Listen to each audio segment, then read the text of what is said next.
Oh boy, it's the 4th of July at the time of me recording this. Happy Independence Day indeed. Surely today we have a wonderful video with cops actually doing good, right? Right? Oh, man, This is even worse than that one time Dana Elmore sadistically tortured a black man just because he was changing a tire. A lawsuit has been filed on that situation, by the way, but that's a topic for another day. The victim here is a man behind the channel of Coach Racket, and the main perpetrators in this situation is the Pinellas County Sheriff's Office in Florida. Unfortunately, we don't have any specific names on who exactly threatened this man and his daughter's life. But I'm going to be straight up with you. You know, normally when we do these types of videos, we tend to go in depth on why this was bad, the legal implications of these kinds of things, etc., etc. But it's the 4th of July, and frankly, I am so freaking tired that I'm just going to let Coach Racket do the talking for us. And as for what you're about to see with the events that took place on May 22nd, 2025, viewer discretion is advised. They had no signed paperwork in hand and made no attempt to inform me that there was a Baker Act of any sort. They did not have that paperwork on hand until 30 minutes after the detainment and seizure of my weapons. On top of that, Baker Act law requires the least restrictive measures. This video shows a clear intent to provoke an escalation and ever-escalating force by the police. Notice how the third man in the stack is armed with a deadly weapon and brandishes pointing it right at my head with my daughter in the line of fire before I'm even aware that they're there. This is while his buddies are intending to provoke a response by threatening me with tasers and battering me upside the head.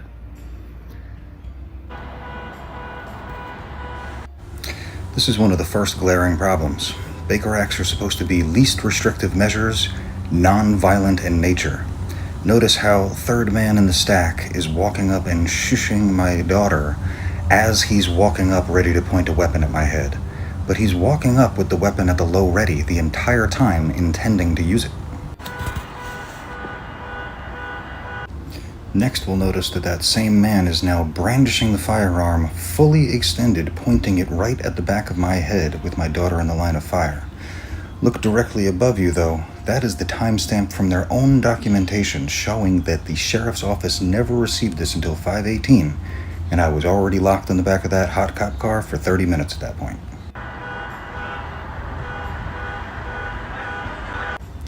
Notice how the one that was ready to go with the weapon is now putting it back in his holster because there's no weapon to be seen, there's no reason to be provoking deadly force and escalating in that manner.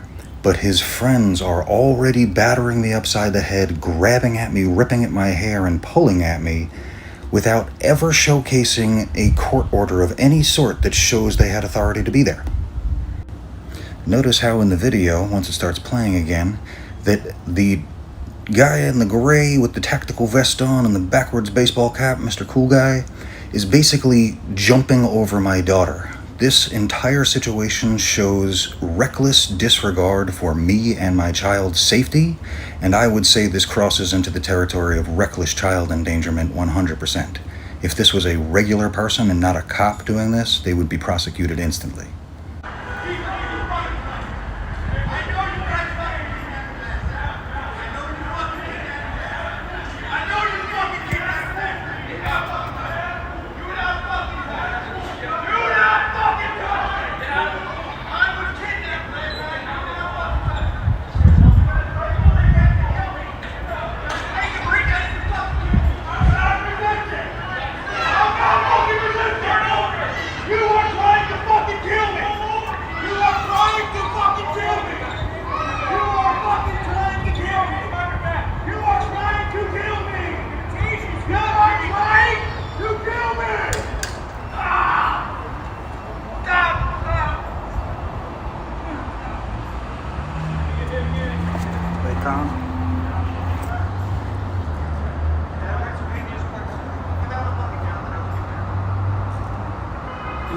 No warrant, no probable cause, nothing.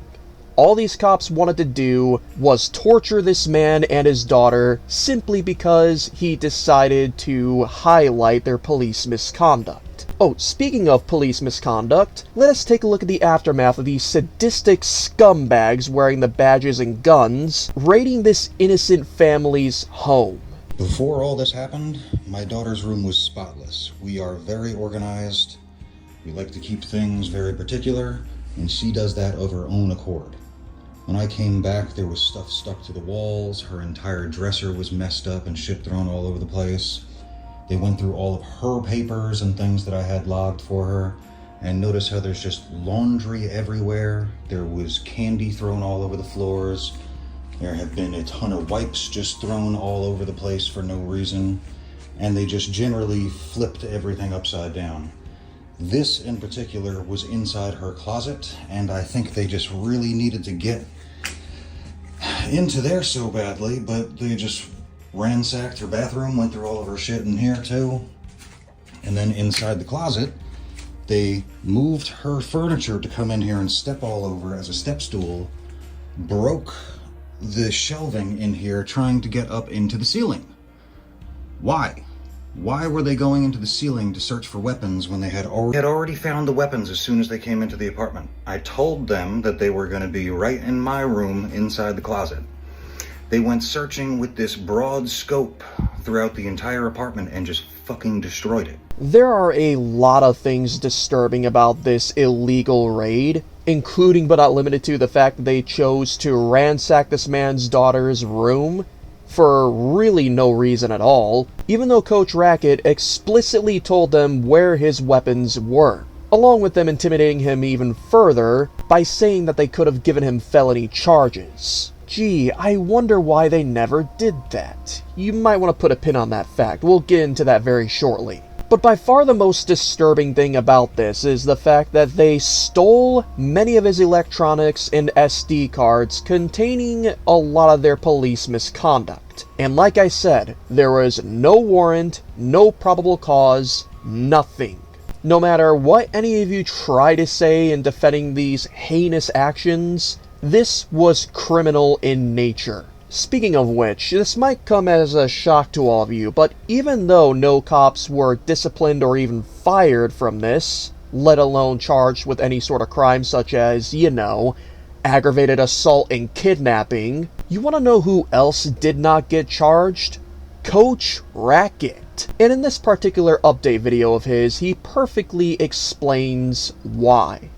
These people won't charge me with a crime, nor have they charged me with any crimes. That's because they don't want discovery to open up what actually happened here. As soon as they try to say that I'm a dastardly criminal, and they escalate it past this administrative bullshit that they're doing right now, then I get to ask in front of a court, everybody in there, what time were you supposed to be there? Why did you use force from the first second you laid eyes on me? Was this pretextual contact? All these questions will come up and be on the news. As we can tell by the fact that I haven't gotten a cease and desist for any of the things I'm saying about them, it most likely is true, and that's just silent acquiescence. If I had defended my rights a little bit more aggressively that day at the pool, it would have been seen even faster, because if I used genuine force against these people and it rose to that level, there would be no way to deny any of the things I'm saying right now. I know I've said a lot of times before that there are some cops out there that are straight up stupid, but I simply cannot say that about these cops. I'll give them that much. They're not stupid.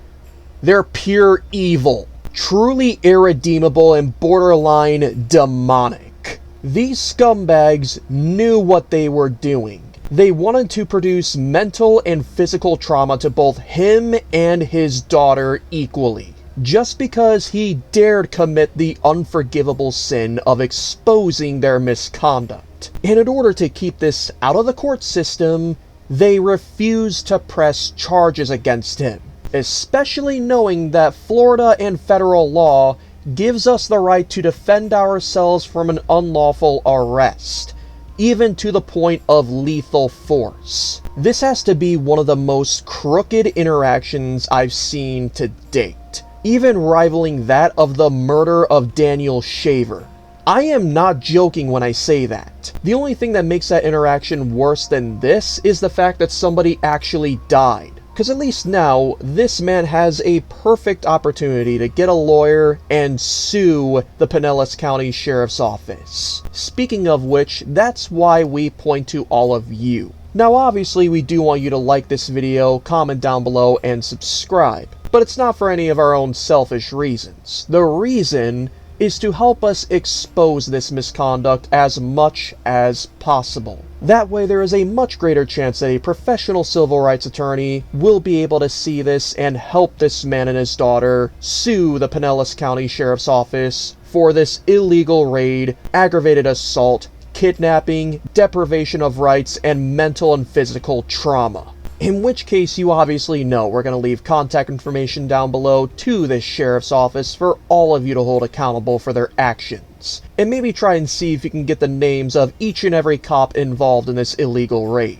As always, be as respectful as can be if you decide to redress your grievances, but just like the acronym of our channel says, let all of them hear our roar. And even more importantly, make sure to go show some love and support to Coach Racket and maybe help him to find an attorney to sue this department. Be sure to get subscribed to him, give him all the love and support you feel he deserves and needs, and let him know that recognizing our rights said hello.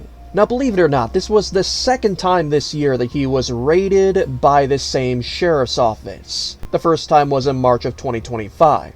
And I have a feeling they're going to do this again, in which case, in the event that this does happen, he and anybody else that this happens to needs an attorney at their side at all times. But how is that even possible when attorneys are insanely expensive? Well, that's where Attorney Shield comes in the description, the pinned comment, or the QR code on screen. This one-of-a-kind app developed by Lackluster and Long Island Audit allows you to do many different things, including but not limited to having an attorney on speed dial and allowing you to record your interactions with nobody being able to stop you, and said recordings being stored on a cloud storage, that way the cops cannot tamper with it. For extreme situations, especially like this is the exact tool you need. And if you use our promo code of ROR1776 upon checkout of any plan you decide on, you could get your first purchase 10% off. Be sure to check that out immediately, we the people. You need this protection as much as Coach Racket does as well. But with that being said, thank you once again for tuning in. Happy 4th of July, even though at the time of this video's release, it's going to be past that. And never stop loving the good old Constitution.